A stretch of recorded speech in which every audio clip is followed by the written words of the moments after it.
So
I feel really bad that there is a child here who hasn't, well, I mean,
Sandra. Good morning. Good morning, everyone. Welcome to Westside Unitarian Universalist Church. My name is Linda Phippen, and as a member of the Worship Committee, I'm pleased to be the Worship Associate this morning. As often happens at Westside, today's service will be lay-led. That is, it is led by a member of the congregation rather than by our minister.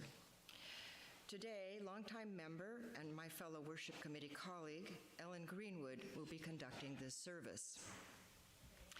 We're certainly glad to see those of you who are here in person, but we also welcome those of you who are joining us on YouTube, whether today or sometime in the future. If you are here in person, we hope you will join us after the service for coffee, snacks, and conversation. Here at Westside, you will find welcome and acceptance of all people who come with open hearts and open minds, regardless of their particular spiritual beliefs or non-beliefs, their identities, or their ways of life. Our goal as a community is to live our lives with love and care for each other, and for those near and far with whom we share the world, and the world itself, and its web of life of which we all are a part. If you check your order of service, you will find announcements about happenings at Westside and other useful information. If you're streaming on YouTube, announcements will have been scrolling on your screen. But they're also available on our website at westsideuuc.org, or also in our newsletter, our weekly e-newsletter.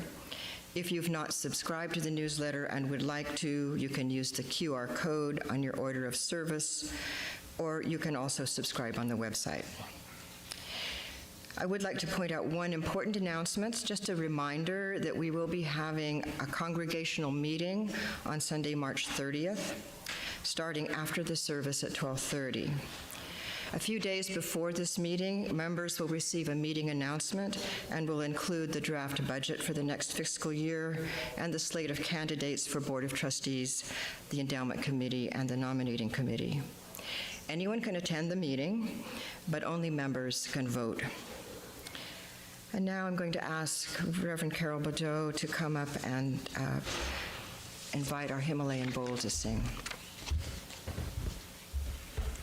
Good morning, everyone. Good morning. It's great to see you this morning. I am Reverend Carol Badeau. I am privileged to serve here as minister. And I'm really thrilled to be able to be here this morning. I'm always glad when I get to actually sit out there for a little while and see the great work that our worship team does. I have a couple of announcements, special announcements that I want to make. The first is a follow-up on some of our justice work that we've been doing here. So some of you heard a number of weeks ago that we were working on changing our bathrooms so that they were gender inclusive. So in the last week, we had the signs for a while. The signs have been here for a while, the signs that say either restroom can be used by anybody. But now we have cool locks on the bathroom doors. So you will notice if you go in our restrooms now that they have little locks on them, just like at Starbucks or any place else, that if you want to turn that lock to make it a single-use restroom, any gender identity, you can do that. And on the outside of the door, you will see that it will show now vacant or occupied. So our restrooms are now truly inclusive and able to be used regardless of your gender identity. So we're really excited about that. Thank you to Dave Goforth and to Brad Kurtz for making that happen. The other special announcement is that today, after the service from 12 to 1, we are having a sort of welcome to Westside luncheon. For anyone who's new-ish, and wants to learn more about the congregation, we are providing a light lunch. So some of you have already told us you're coming, but you don't have to have done that. If you want to come and join us for lunch, this is an opportunity to talk with myself, the membership coordinator, and a few members of the board, just about what it's like at Westside, how things work, for us to hear what you're interested in, what you care about, and to answer any questions you have. So everyone is invited to attend that.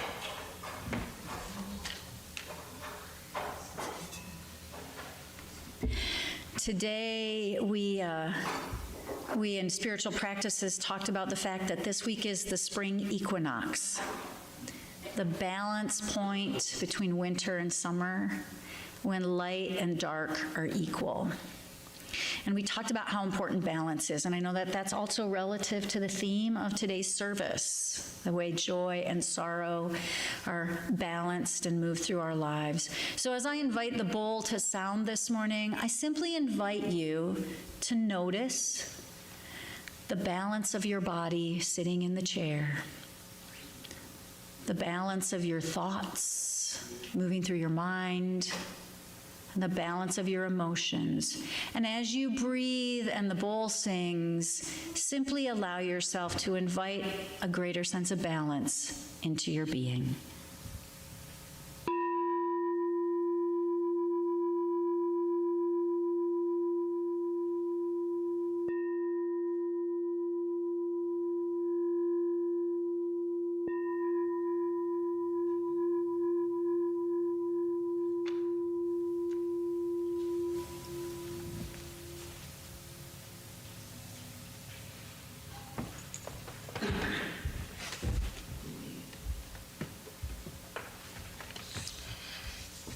Ellen is going to light our chalice this morning. She will also light our 2 community candles that I think echo the bittersweet theme of today's service.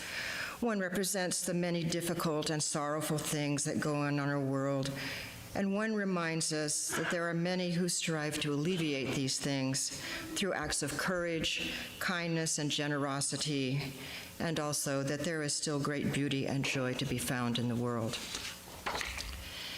There are actually two readings today. The first is from The Prophet by Khalil Gibran. Your joy is your sorrow unmasked, and the selfsame well from which your laughter arises was oftentimes filled with your tears. And how else can it be? The deeper that sorrow carves into your being, the more joy you can contain. Is not the cup that holds your wine the very cup that was burned in the potter's oven? And is not the lute that soothes your spirit the very wood that was hollowed with knives? When you are joyous, look deep into your heart, and you shall find it is only that which has given you sorrow that has given you joy. When you are sorrowful, look again in your heart, and you shall see that in truth you are weeping for that which has been your delight.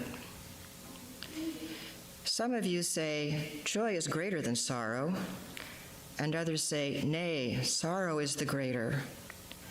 But I say unto you, they are inseparable.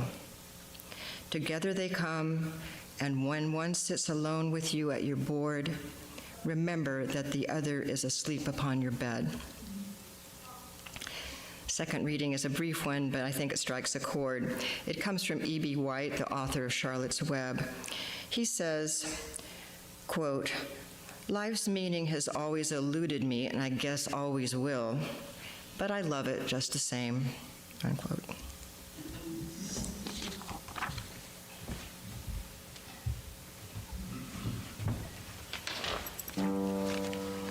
Let's see. I'm going to give just a brief introduction first, Sandra. Thank you. So I would like for us to start this morning with a brief time of meditation and reflection. And during that time, Sandra is going to play for us.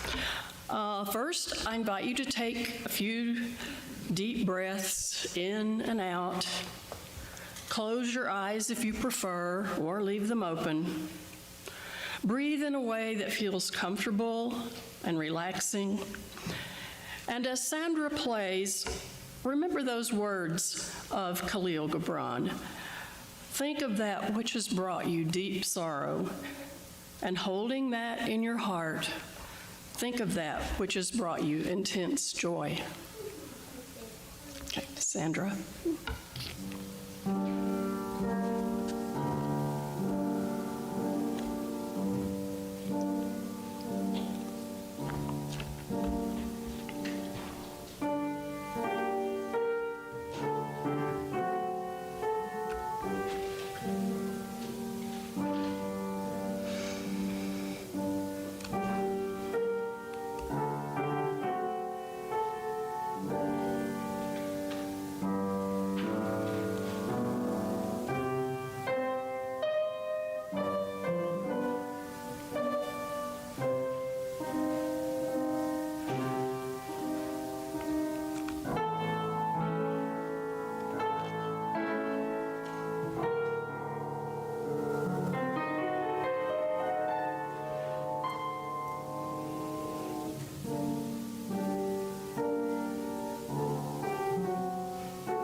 Thank you, Sandra, for that lovely and wistful music. Personally, I've always been a lover of sad music. And I've found over the years that quite a few of my friends, and my husband as well, frequently object to a song that I just love and want to know, how can you like such sad songs? The truth is, I enjoy a lot of happy and joyful and fun and silly music as well. But there are times when I just need to hear a sweet, sad song. A few months ago, our Westside book group read a fascinating book entitled Bittersweet by the author Susan Cain.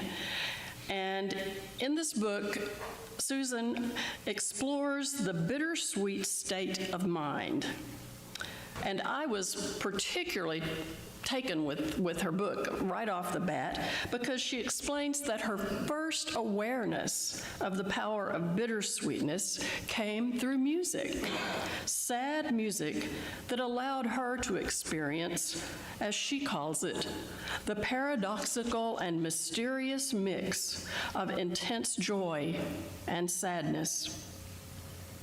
Cain describes bittersweetness as an awareness that life is a mix of joy and sorrow, and that everything and everyone we love is impermanent. A constant recognition of time passing and a piercing joy when beholding beauty. Examples of bittersweet might range from the cosmic to the mundane.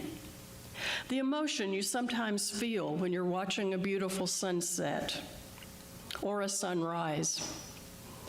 That feeling of acute longing you sometimes get when taking a walk in the late afternoon, early evening. Or when you're sitting on your porch as night falls and watching the fireflies appear. Looking at your children or your grandchildren, your heart overflowing with love, yet realizing how quickly they will grow up. Bittersweetness absolutely does not mean that you are sad all the time or that you are a continual pessimist.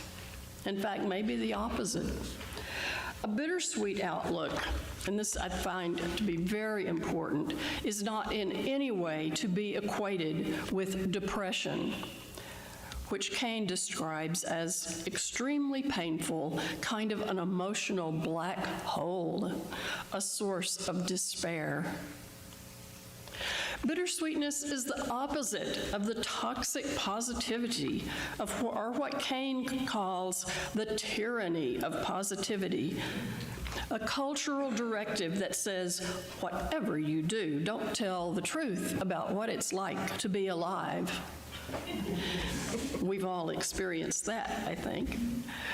Bittersweetness is realizing that for many people on this planet, life is not good, as the popular t-shirts tell us, but rather there is goodness to be found and to be treasured in life, no matter how wretched and contemptible the circumstances. We have a profound example of bittersweetness at present in downtown Knoxville. There's an exhibition some of you are probably aware of called Violins of Hope, currently on display through, I think, April 9th. The Violins of Hope, and I took this from their website, are a collection of historic violins once played by Jewish musicians during the Holocaust that symbolize resilience and the enduring power of music. In addition to the exhibition, musicians from the Knoxville Symphony Orchestra are performing on these instruments in a concert on April 8th. And also on the Violins of Hope website, we are told that the role of the violins in World War II was to touch hearts and kindle hope for better times. Wherever there was music, there was hope. And here at Westside, bittersweetness is an integral part of our worship service as we begin by lighting community candles for both the misery and the joy of life. Personally, I think that adopting a bittersweet attitude may be one way to keep my sanity in the present world situation, a way to face what Cain describes as the problem of being alive in a deeply flawed yet stubbornly beautiful world.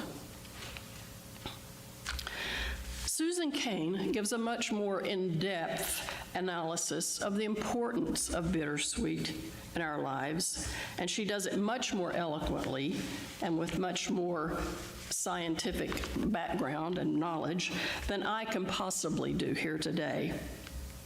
But if you're inspired by this topic, I would invite you to look for her book. It's a fascinating read.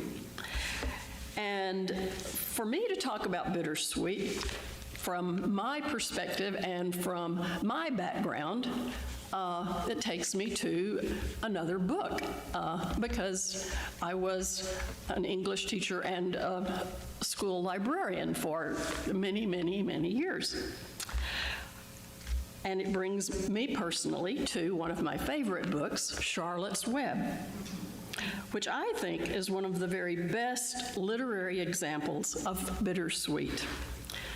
And just to be clear, I'm not talking about either of the popular kids' movie adaptations, although actually I think the last one was quite good, but that's not it.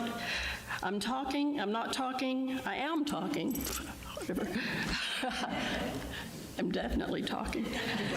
I'm talking about the novel by E.B. White, the book that Eudora Welty described as just about perfect, the children's book that speaks to readers of all ages.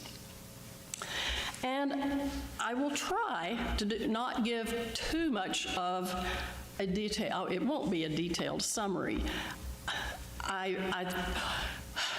I worked on this quite a bit yesterday, and I tried my best to write what I wanted to say without telling the essential story of Charlotte's Web, and I can't do it and get it across. So there will be a spoiler, and I'm sorry. I hope it won't sound like a book report. I won't try to analyze anything, although you do like to do that, and we're very good at it. But I do want to share with you the very heart of this story that for me evokes the universal dilemma of the human condition, of finding hope in the face of ultimate loss. And possibly the fact that the story is told by talking barnyard animals is kinder to our psyches than talking about the disturbing and frightening mess that our world is actually in these days. Clearly, E.B. White understood bittersweetness In one of his many essays, he wrote, "It's hard to know when to respond to the seductiveness of the world and when to respond to its challenge. I arise in the morning torn between the desire to improve the world and a desire to enjoy it. And this makes it hard to plan the day." White is remembered today as an essayist as well as a beloved children's author, and a few of you possibly are old enough to remember or to have used The Elements of Style by Strunk and White to learn to write, as I did as a college freshman. E.B. White is that White, the co-author of The Elements of Style. Another great American writer, Kurt Vonnegut, also who is a Unitarian actually, called White one of the most admirable literary stylists that this country has produced. But Vonnegut adds, "No one would care how well or badly Mr. White expressed himself if he did not have perfectly enchanting things to say." And for me, that's the beauty of Charlotte's Web. Although White was a regular contributor for most of his adult life to the New Yorker and Harper's magazines, he despised city life. And with fond memories of family summers in Maine, he bought a farm in Brookline, Maine, where he and his wife lived out their lives. White did all his writing, including regular articles for the New Yorker and for Harper's, on a manual typewriter in the boathouse on the farm. I suspect that he was very much the landed gentry and the gentleman farmer that Reverend Carol mentioned in her talk about farm life last week.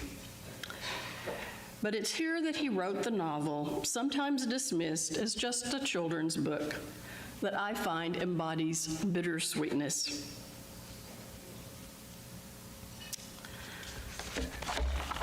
This charming tale of cute barnyard animals opens with one of the more ominous lines first lines in children's literature.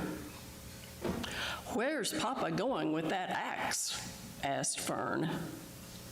It seems that her father is on his way to eliminate the runt of a litter of piglets born the night before. Fern reacts in horror. "If I had been born very small at birth, would you have killed me?" she cries. Reluctantly, Fern's father allows her to keep the piglet and raise it by hand. Wilbur, as Fern calls the little pig, is saved, nurtured by Fern in the cozy manure pile of her uncle's barn, surrounded by sheep and geese and cows, an extremely disagreeable rat, and a small gray spider who becomes Wilbur's best friend. White's prose creates an idyllic home for Wilbur on the farm, reminding us of his comment in an interview that all I ever hope to say in books, all that I ever hope to say, is that I loved the world. But all is not well in the barn. For one thing, Wilbur soon learns that his charming friend Charlotte, like most spiders, is a bloodthirsty predator. And I have to read a little from the book for you, so. "You mean you eat flies?" gasped Wilbur. "Sir," said Wilbur. "Do they taste good?" "Delicious. Of course, I don't really eat them. I drink them, drink their blood. I love blood," said Charlotte, and her pleasant, thin voice grew thinner and more pleasant. "Don't say that," groaned Wilbur. "Please don't say things like that." Even worse than all that, just when Wilbur's life seems almost perfect, lovely mud to roll in, and 3 sloppy meals a day. An elderly sheep informs him that he is being fattened up to be slaughtered. And so begins the satisfying story of Charlotte repeatedly saving Wilbur's bacon, as it were, by writing words of affirmation in her web above his pen from time to time, as needed. The first to appear is "some pig," followed by "terrific," "radiant," and finally, and most importantly, I think, "humble." As a lover of words, I'm intrigued by the power of each one of these words. Every time Charlotte posts a new word in her web, Wilbur himself seems to swell with the characteristics of that word. He truly becomes some pig. And of course, the humans in the story are astounded. Farmer Zuckerman, Fern's uncle, who is now officially Wilbur's owner, cancels all plans of hog butchering. Word spreads far and wide, and people line up to see the miracle. Instead of the smokehouse, Wilbur finds himself, come fall, in a crate on his way to the county fair in a cart emblazoned with Zuckerman's famous pig. Fortunately, for the story especially, Charlotte and Templeton, that very disagreeable rat, we're not really told much about what kind of rat Templeton is, but he's a great character in the story. In my mind, I think he's probably quite similar to, again, that Norway rat that Reverend Carol had inside her piano that she mentioned last week. But fortunately, Charlotte and Templeton are hidden in that crate also that goes to the county fair. The county fair is a joyful time. Wilbur is awarded a special medal for attracting so many visitors, and his long life is assured. As Charlotte explains, all these sights and sounds and smells will be yours to enjoy, Wilbur, this lovely world, these precious days. Why did you do all this for me? Wilbur asked. You have been my friend, replied Charlotte. That in itself is a tremendous thing. After all, what's a life? We're born, we live a little, we die. A spider's life can't help being something of a mess with all this trapping and eating flies. By helping you, perhaps I was trying to lift up my life a trifle. Heaven knows anyone's life can stand a little of that. But of course, autumn is also the time when spiders lay their eggs, make egg cases, and die. Wilbur is impressed with Charlotte's egg case, her magnum opus, as she explains, containing 514 tiny eggs. But he is inconsolable when he learns that he will lose his friend, that Charlotte won't live to return to their lovely barn. And then Wilbur, all by himself, has his first truly unselfish and original idea. He bribes Templeton, that nasty rat, with first dibs to his slops, all the good stuff in Wilbur's slops, for the rest of their lives, if Templeton will climb up and bring the egg case down. And then Wilbur carries the sack home in the only way possible for him. He carefully took the little bundle in his mouth and held it there on the top of his tongue. He remembered what Charlotte had told him, that the sack was waterproof and strong. It felt funny on his tongue, and it made him drool a bit. And of course, he couldn't say anything. But as he was being shoved into the crate, he looked up at Charlotte and gave her a wink. She knew that he was saying goodbye in the only way he could. and she knew that her children were safe. "Goodbye," she whispered. Then she summoned all her strength and waved one of her front legs at him. What a perfect example of bittersweet. The story ends with tiny spiderlings, possibly 514 of them, hatching and crawling about, weaving tiny balloons and floating away. But 3 of Charlotte's children decide to stay, assuring a lineage that will be with Wilbur for the rest of his life. And White tells us that Zuckerman took fine care of Wilbur all the rest of the days, and the pig was often visited by friends and admirers, for nobody ever forgot the year of his triumph and the miracle of the web. Life in the barn was very good, night and day, winter and summer, spring and fall, dull days and bright days. It was the best place to be, thought Wilbur, this warm, delicious cellar with garrulous geese and changing seasons, the heat of the sun, the nearness of rats, the sameness of sheep, the love of spiders, the smell of manure, and the glory of everything. And I really think there's nothing more to add to that. So I suggest that we sing together a hymn that I think brings home this idea of life's happiness and life's sorrow. It is number 17, but we will have the words right up here also. Every night and every morn, the choir is going to come forward just to lead it. That doesn't mean you can't sing. And I've asked Sandra to play through the melody one time, since possibly most of you are not familiar with it.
Well, it works out quite well that we're going to do joys and concerns this morning, I think.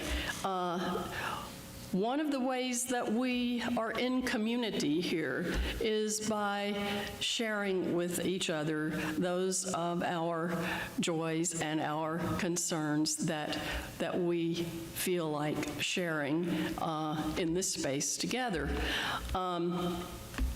I've asked Bridget to keep tabs on YouTube in case there are some folks watching there in real time who post anything there.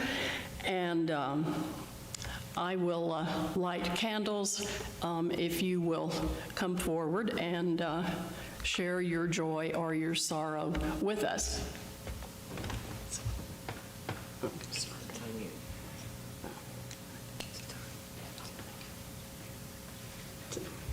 And okay, is that on? Yeah. And I am going to start, since I'm right here.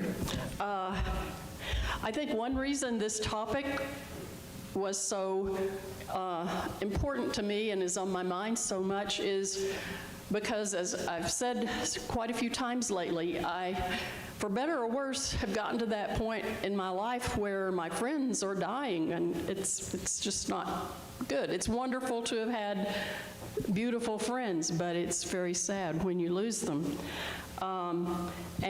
Since we have done joys and sorrows before the last time, 2 more of my hiking friends have passed away.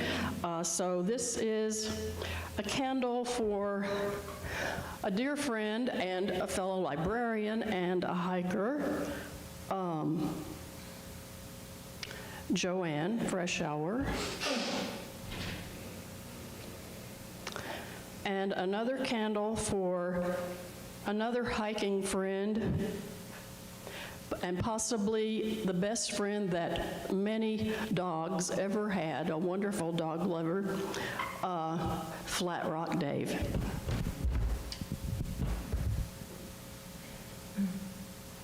You want me to come up there, or do you want to bring it here? Well, whatever you'd like, Judy. If you would like to have the mic at your seat, Linda will bring it to you. So I'm Judy Winchester, and yesterday I had a little talk with Jerry and Alice Thornton in their driveway. For a little background, Wednesday, Jerry had a knee replaced. Now, I assumed, of course, that meant being in the hospital. Lo and behold, it's outpatient work these days. So he was only at the hospital for a couple of hours, had his knee replaced, and they sent him home on crutches. So when I talked to him in the driveway, they were just coming back from physical therapy. And Jerry was managing with a walker and doing just fine.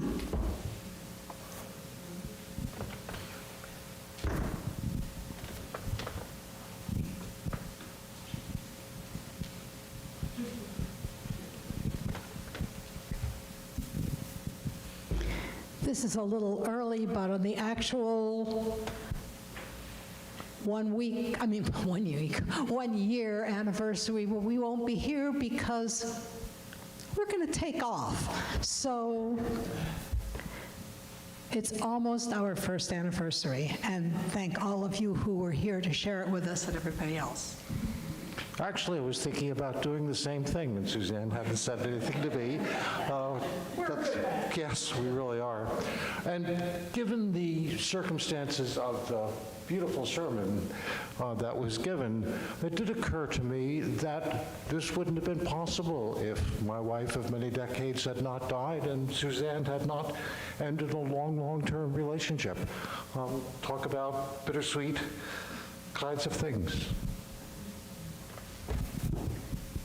Happy anniversary. And I want to point out that when Judy gave us the report on Jerry's surgery, I actually lit 2 candles, one for Jerry and one for Alice. So.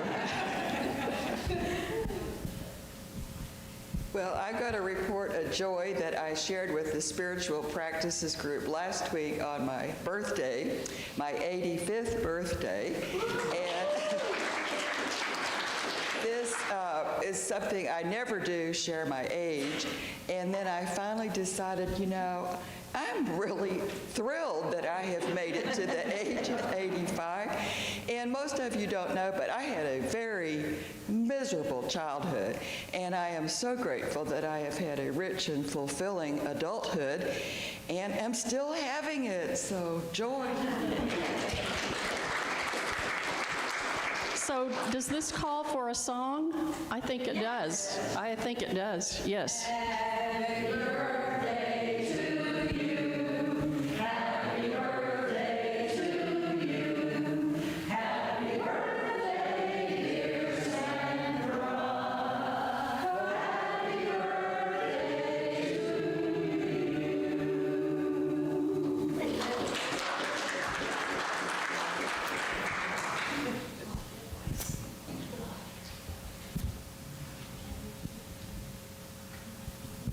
Good morning, I'm Elizabeth Corbett, and some of you may have heard that my mom died the end of December, and my dad was nice enough to put off the memorial service until I got back from Florida, and so that was last weekend. We were all up in Connecticut, and it was a beautiful service,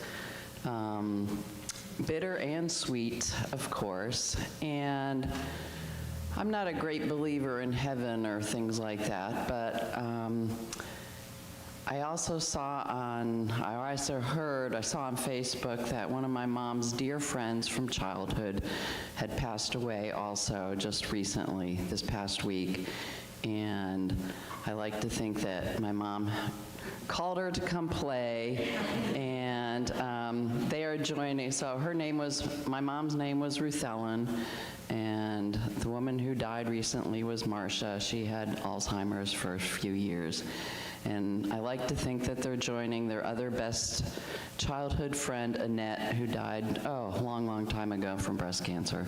But the three of them are all together. My mom told so many great stories of Marcia, Annette, and Marcia, Annette, and her, I guess, doing all, cool things back in the late 40s and early 50s.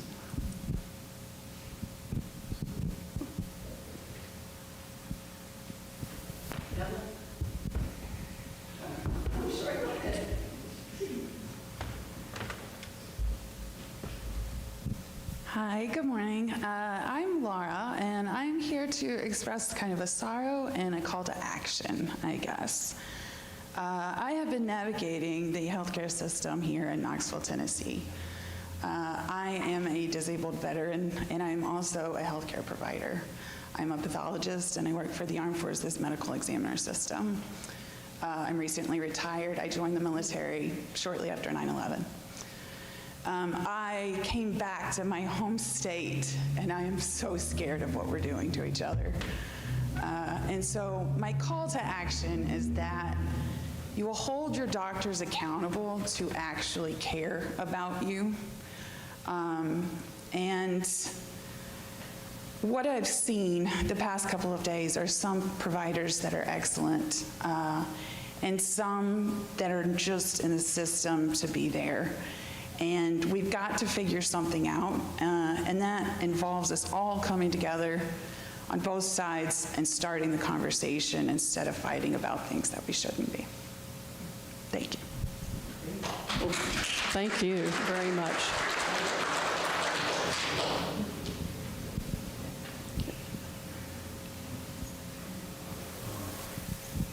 Do we have one from YouTube? I think that's two that came up just now.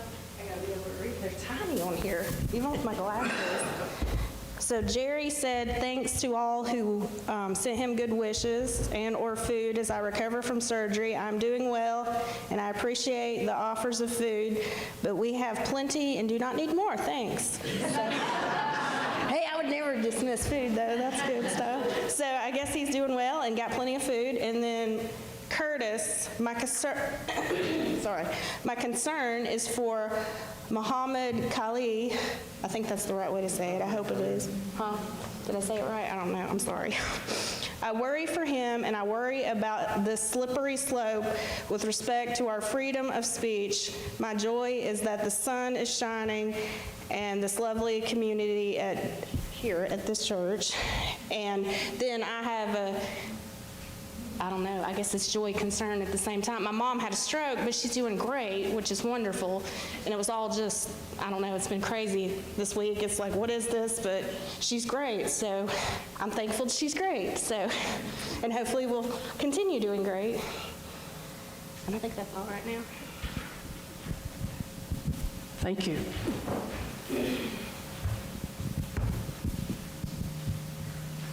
Thank you. Hi, I'm Ash. I have a joy. So last night we were right smack dab in the middle of that tornado. And we still have our house and our cats, so. Sorry.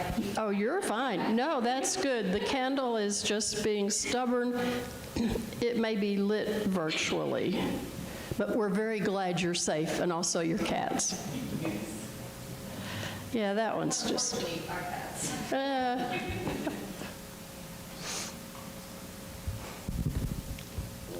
Any more joys or sorrows?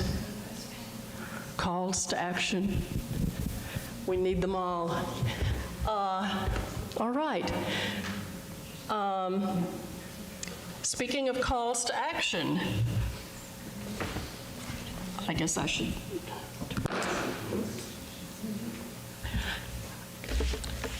At this point in our service, we always mention our opportunities for justice and generosity. Since I've been thinking about Charlotte's Web so intensely the last little bit, I'm thinking of Charlotte, telling Wilbur that he's been her friend, and helping him was kind of her way of lifting herself up a little bit out of the misery or the miserable circumstances of her life. And that's kind of a selfish reason for doing justice and generosity, I guess. But we do lift ourselves up when we try to lift others up too. And we always have opportunities for you to give to Westside financially. It does take money to run this congregation, and we always have our Share the Plate partners, or our Justice and Generosity partners. And this quarter, our partner is the Bottom. There are QR codes on the website and probably on your screen, and also in the back of the sanctuary here, so that you can donate that way. But there are ways that you can, that you can live out your values and be a part of justice and generosity in that way also. I thought I would just mention in your announcements in the order of service, some of you may remember that last year we distributed trees for Tree Day, Tennessee Tree Day, right here. Well, the town of Farragut has taken that over this year, but they need help. And so March 27th, 28th, and 29th, you can sign up to help with that. That's a very excellent way to volunteer and give back. And also, Elizabeth Corbett wanted to say a little bit to us about Family Promise.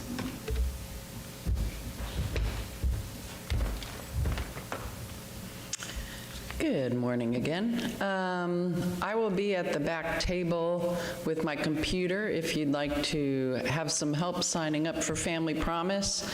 As a reminder, this is an organization in Knoxville that helps families who are currently in unstable housing, and we will be helping First Farragut United Methodist Church with that. We are tasked with providing dinner, preparing dinner, serving dinner, and spending the night on Monday, April 21st. And especially if you signed up indicating interest at the end of the late winter, early spring, earlier in this new year, I'd really appreciate it if you could sign up.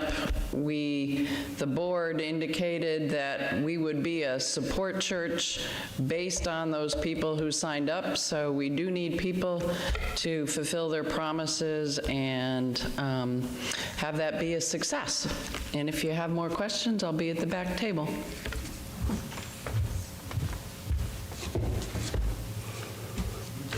Thank you, Elizabeth.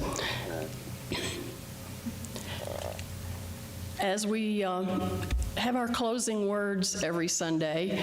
We typically stand and hold hands. Again, as Reverend Carol always tells us, it's okay, it's perfectly fine if you would prefer not to hold hands, especially given that our flu and COVID and cold season seems to be very much upon us. But I would invite you at this point to stand and hold your neighbor's hand if you would like to.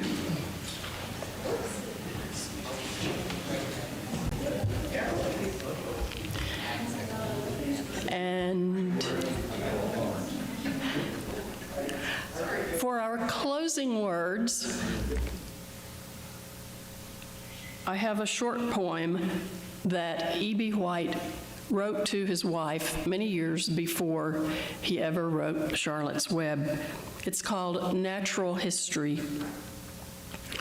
The spider dropping down from twig unwinds a thread of her devising, a thin, premeditated rig to use in rising. And all the journey down through space, in cool descent and loyal-hearted, she builds a ladder to the place from which she started. Thus I, gone forth as spiders do, in spider's web a truth discerning, attach one silken strand to you for my returning.